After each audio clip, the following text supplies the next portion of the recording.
నిన్నేమి నీ డబ్బులు అడగలా, నీ ఆస్తి అడగలేదు తల్లి.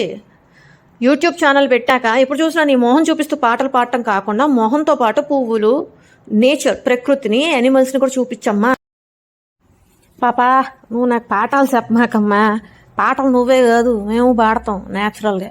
నీలాగా ఒక యాప్ ఇన్స్టాల్ చేసేసుకొని రీసౌండ్ వచ్చేలాగా కాకుండా న్యాచురల్గా పాడతా. క్లోజ్డ్ రూమ్ అని కాదమ్మా, సంథింగ్ ఈజ్ ఫిషీ అంటున్నా. ఆ సీక్రెట్ నీకు తెలియాలా? అర్థమవుతుందా? నాకైతే అర్థమైంది.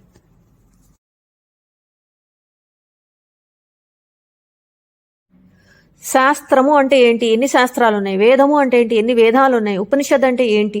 ఉపనిషత్ టైప్స్ ఉంటాయి, types of Upanishads, types of Vedas. ఇలా వీటికి టైం అనేది ఎవ్వరు ఎలకేట్ చేయట్లేదు, కేటాయించట్లేదు. బట్ ఎక్కువగా టైము లవ్ పాటలు పాడటానికి, సినిమా పాటలు పాడటానికి, అంటే లవ్ ఓరియంటెడ్ పాటలు పాడటానికి కేటాయిస్తున్నప్పుడు గ్రంథాలు చదవండి. టైం వాటికి కూడా వినియోగించి. ఒక్కొక్కరికి ఒక ప్యాషన్ ఉంటుంది, ఎయిమ్ ఉంటుంది, ఒక పని ఉంటుంది, ఆ పని మీద శ్రద్ధ ఉంటుంది. అండ్ గాడ్ గిఫ్ట్ వాయిస్ పరంగా చూస్తే పాటలు పాడాలని పీయటం తప్పేమీ కాదు.